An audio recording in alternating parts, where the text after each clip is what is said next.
Hello everyone, hello my fellow MGTOWs, and welcome to your morning dose of Red Pill.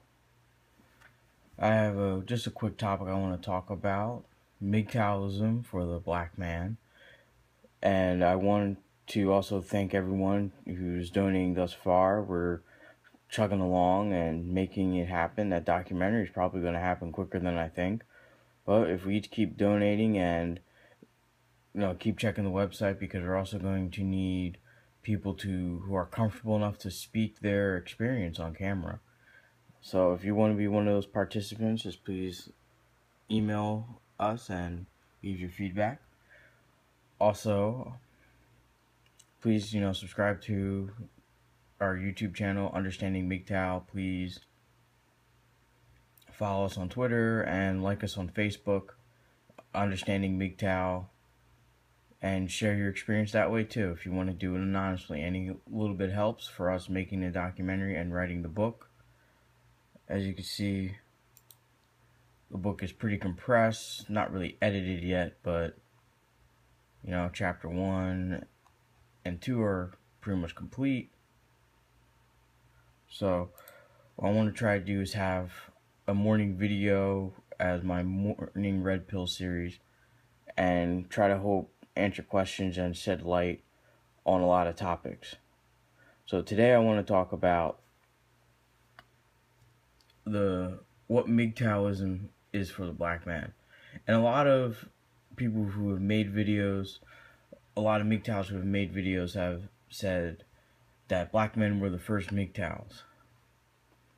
But first I want to explain what black men have to overcome just to even get into a relationship. It seems a lot of qualities that are needed for a black man seem to be outrageously high, especially when it comes to black women wanting a black man. So first off, you have to be college educated. First off, you have to have a six-figure job. You have to have a good car. You have to have a God-fearing personality and family. You have to go to church regularly. You have to be tall, at least 6 foot or higher. You have to be in the best shape of your life, probably in better shape than a GQ model. You also have to be able to drop work on a dime and go travel anywhere and anywhere with that woman. And on top of that, you have to be well endowed.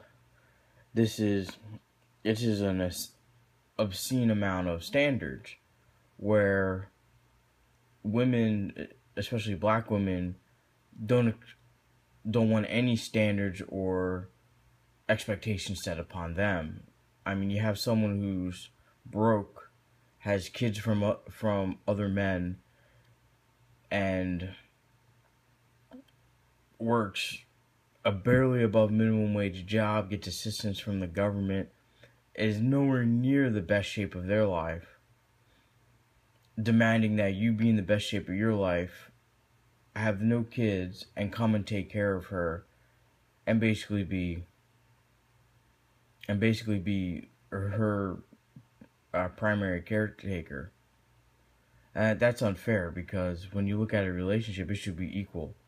And the more I keep studying MGTOWism, the more I keep realizing I think my mother was one of the founding fathers of MGTOWism, because my mom has taught me from day one, when she taught me about women and about about going through puberty and the sexual and having sex. She has consistently stated, you should not date someone who does not split the bill with you. If they're not willing to go Dutch, then they're not the one for you. And maybe she's saying this because she understands what women are. Maybe she understands what the world is. She's a woman who's been on this planet for 60 years. She's very intelligent. She graduated Princeton University and went on to become a fraud accountant for the IRS. Definitely very, very very, very intelligent woman who understands how to get down to the bottom of a situation and understand it. And maybe that's why she always instilled in myself and my brother to never date someone that expects us to pay. And I didn't think about that because I fell into the blue pill world, and I just always paid. But now that I realize, if you expect me to pay, I'm really not going to do it. I really shouldn't be doing it because you don't value me. You just value the dollar that's in my pocket. Anyway, that's kind of like a bit of a sidetrack there, but just wanted to get that off my chest. But as far as black men and becoming MGTOWs, they seem to be very quick to do it, and they've been doing it for a very long time. I think just going your own way is a sense of freedom, because as a black man, you're already subject to a lot of racism, just in the workplace, going out, what car you drive. I mean, I've known some very successful young black men who are in a position that they can buy a nice, like, E-Class Mercedes or a nice BMW, and they get pulled over religiously overnight because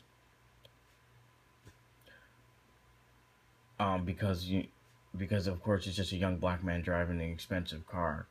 And you already know the racism in the world here. Not saying that all black men are good. I mean, there are some out there that unfortunately paint the reputation, and that is the bleak minority of black men out there. But I mean, the black man has to face all this racism and all this obstacles, and then when you go and try to date a black woman, first off, if you don't date a black woman as a black man, you are all of a sudden labeled as disloyal. You're not helping the sisters out, quote unquote. You're not contributing to the black community. But with the way the world is, and with feminist cultures and the strong, independent black woman, he has no choice but to, even if he wants to find someone, he has to look outside. And I think other races aren't that combative and aren't that straightforward with their demands as black women are. I'm not saying black MGTOWs are intimidated by black women. It's just they're tired of the bullshit. They're tired of all the hoops and all the obstacles. I mean, this poor man has to fight this all throughout society just to live a normal life, and then he's supposed to come home to someone that's going to alleviate those obstacles and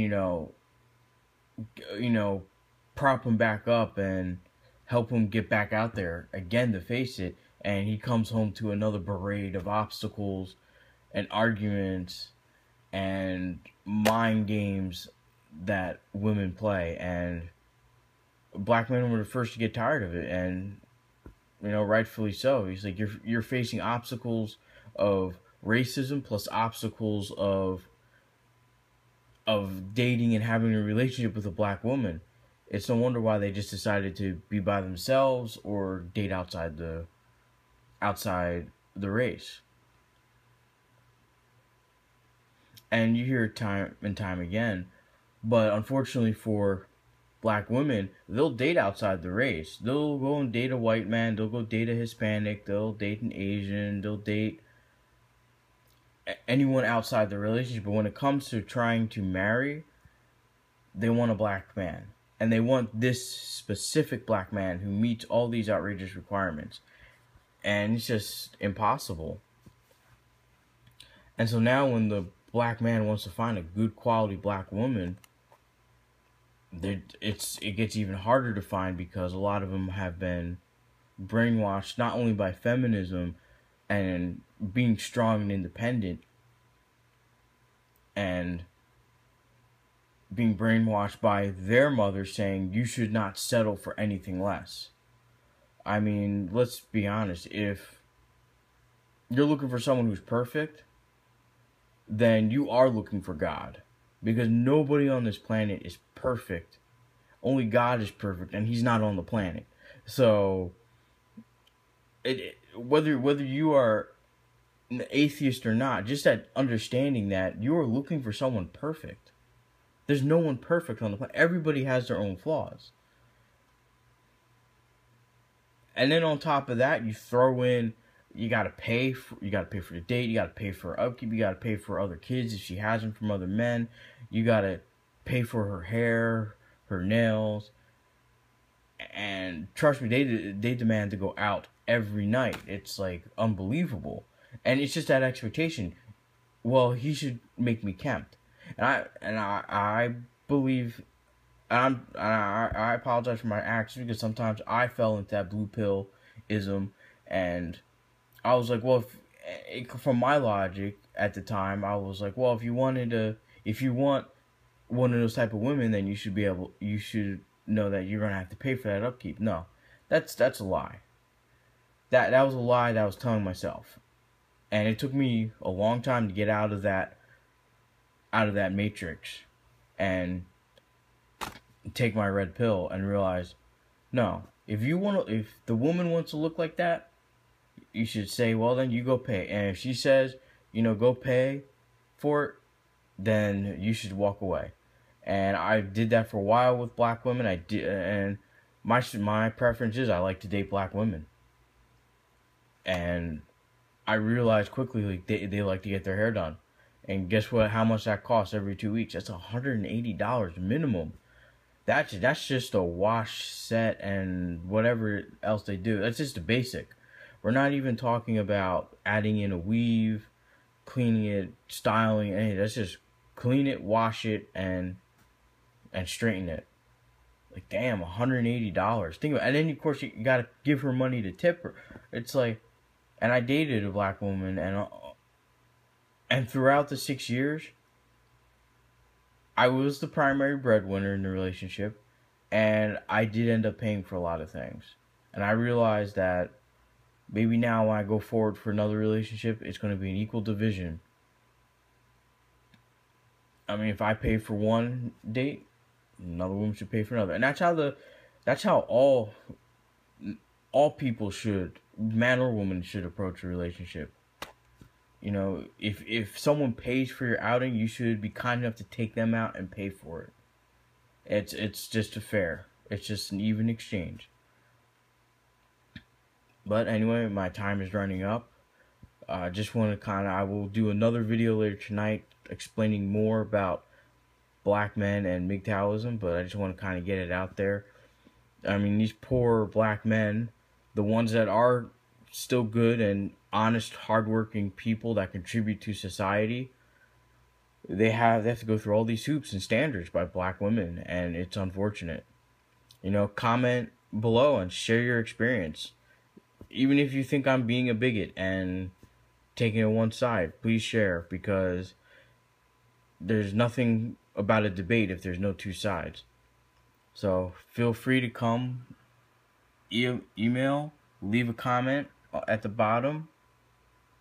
Please visit, look at our blogs. Please donate too. Because that is greatly appreciated. And that money goes to helping publish a book. And if you do donate, please leave your email so I can contact you at the time to send you a free book or a DVD of the documentary when it arrives. Today I'd like to say thank you because 20 people have visited the site so far today. Keep visiting, keep going. We're going to add more material to the site as it goes on. Thank you guys for all your support. Don't forget to like and subscribe. God bless and have a wonderful day.